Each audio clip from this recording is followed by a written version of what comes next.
news this morning. The Prime Minister set to unveil a plan.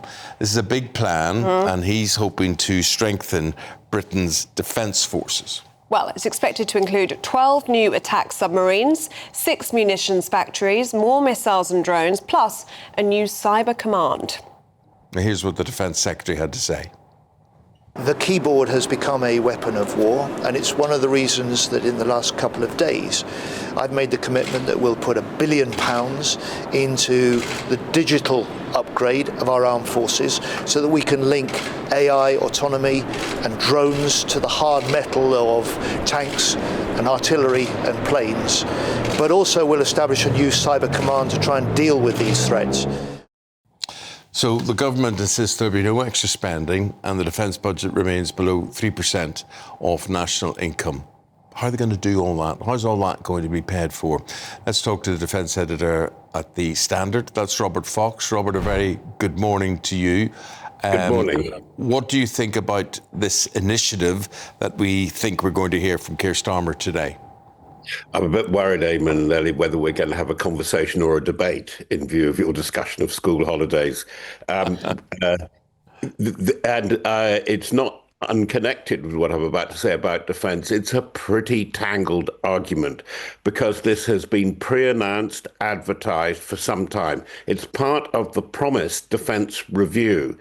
And there is a bit more money, as we know, because Rachel Reeves agreed that expenditure should go up to 2.5% of GDP by 2027. But you are also right in saying that allies are saying it's nowhere enough, and they pushed the government to an aspiration of 3%. But it's more or less the next parliament, that's the next decade. Now, there's one Robert, thing... Could I just say something to you? All this 2.5%, 3%, Yes. whatever it is, this just doesn't get the job done. Do they need 12 new submarines or do they not? Make the cash available now. Do you think Putin's going to sit there and wait another 10 years? Oh, it'll be 10 years before they have those submarines, so we'll just wait until they can take us on. What a lot of nonsense. I'm going to be a bit more complicated because they're not all British submarines. Oh. There are 12 submarines which are part of the Australian UK-US deal known as AUKUS.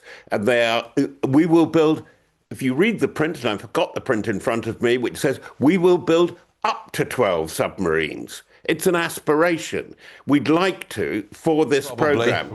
And that's what we're going to hear a lot of today. We'd like to do a lot of things. A certain amount of things are going to be done, but not as much as we like, not as much as our allies would like, and not as much as I suspect, as you have rightly said, events, very ugly events already unfolding, are going to push us to do within 2 or 3 years. And Robert, we need to expand the army desperately, don't we? I mean, it's something like 73,000 full-time soldiers. That's not enough. It wouldn't be even enough to man what we're talking about today.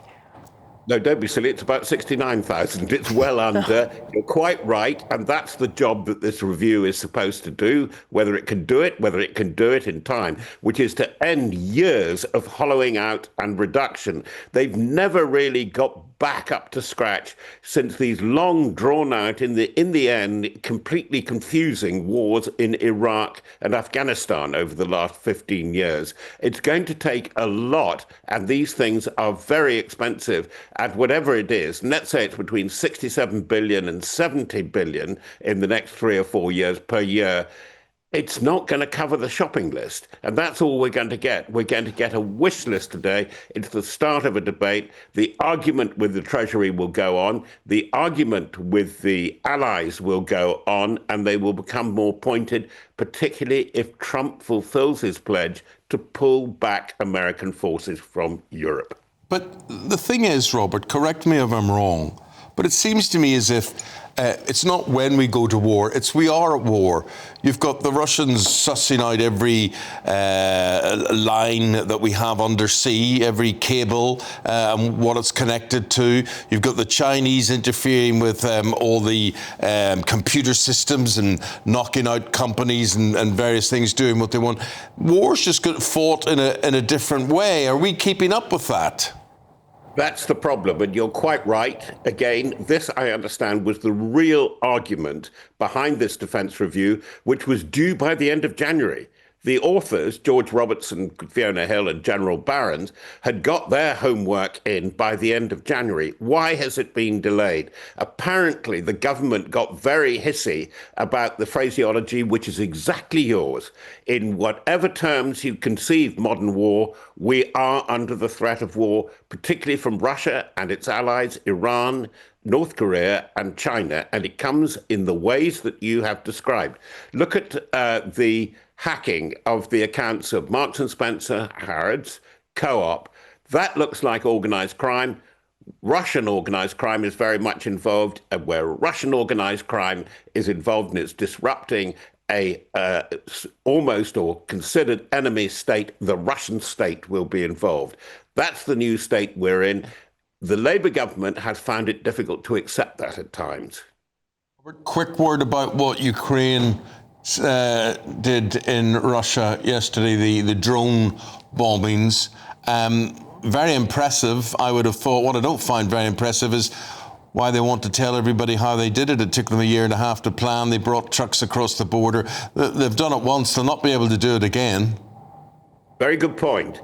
Very clever. They had to reveal it. But of course, what has been so much part of this is social media. And once you showed this on social media, they knew it's not the Ukrainians being caught out. They knew that had happened. But what that does give them an advantage over Moscow, Kremlin, Vladimir Putin, keep on guessing about what we're going to do next. Okay. Robert, thanks. Always a pleasure. Thank you very much indeed for your analysis. Good to see you, Robert.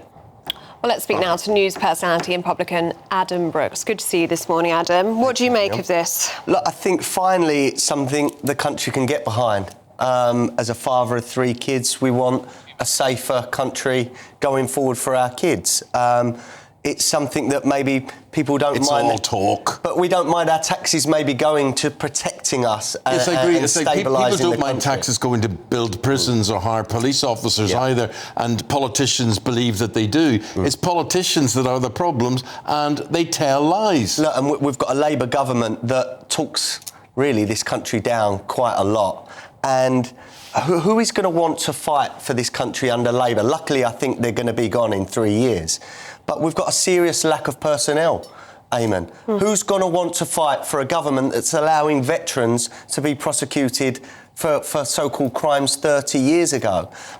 People are leaving the army en masse. Well, where I disagree with you, I think a lot of crimes were committed 30 years ago, so just from a Northern Irish point of view. Who is going to want to go and fight for a country knowing that in 30 years they could be prosecuted? Held accountable for what they did. I think the Labour government is a major problem here for many of the military personnel. They don't want to fight for this lot.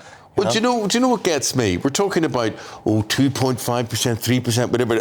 If I need 8 submarines, give me the money for them. Yeah. Take the money. Where are you going to get the money? Well, all that money was spent on these 1,000 migrants coming into the country every single day. Who on earth is doing anything about that? No, look, they're committing 15 billion, they're saying, on nuclear warheads. That's 2 years' worth of asylum seeker hotels and support. That's how much we're spending on these people. We can't even secure our own borders. We're letting Iranian terrorists across the channel, and our Coast Guard is ushering them in. I think we've had spies now, murderers, paedophiles, rapists coming in. We've got a problem at home that we need to sort out, let alone the Russian threat or the Iranian threat. So that's what gets a lot of people's backs up. Our taxes are going towards people that have nothing in common with us, shouldn't even be here. So if we can't secure our own border, our own channel, how can we think that we could take on Russia or Iran? Now, we're not the force we used to be, and I think the rest of the world knows that. Do you think this plan would actually make us war ready, though? I mean, looking at it. We need submarines. But it was in 10 years' time. Exactly. 10 years' time. Do you think Putin's going to sit and say, we'll not enter into full war until for 10 years from now? What a lot of nonsense. We couldn't even fill Wembley Stadium up with our soldiers. That's how bad things have got. And it's only getting worse. I'm getting told so many army personnel are leaving because of Keir Starmer and this government. So how weak are we going to be by 2030, I think we're going to be very weak. My problem is when he speaks today and he talks about, what they're going to put into defence. It's all lies, and everything is just being shuffled around and talked about. And you think, he's robbing Peter to pay Paul with various things. Are you going to spend money on defence or are you not? Answer is you're not. You're taking it from other places. You're spending it on houses. You're spending it on nuclear things, and we're pretending this is all part of a bigger budget, and it's not. It's not. All they've done, this government, is lie since they've got in. They sold us a lie pre-election. I have a fear that, they don't have money. They don't have the money to spend. But you've just hit upon why they don't have money, because how much it's costing to house these migrants and why we are continuing to be so tolerant about this. We are just seen as an open door, an easy touch, and it's not going to stop 1,000, 1,200, 1,500 of them coming per day. They're talking about 50,000 by the end of the year. Yeah. I've been speaking about this for 10 years and labelled every name under the sun. I had a commentator call me far right on last Sunday night because I want secure borders and I don't want these people coming across the channel. Well, listen, you're also a publican. Pubs and restaurants are under threat after Labour's tax hikes, with a third running at a loss. Is that something you can identify with? It's possibly more than a third. I grew up in pubs. I lived above them when I was young, and now obviously I've owned my own for 20 odd years. It's the hardest it's ever been. Our bills are astronomical. Went through COVID, we're just finally paying off some of our COVID loans. Then we got hit by the energy crisis. I was paying £5,000 a month for electricity alone in a small backstreet pub. That's back down now to about £2,000 a month.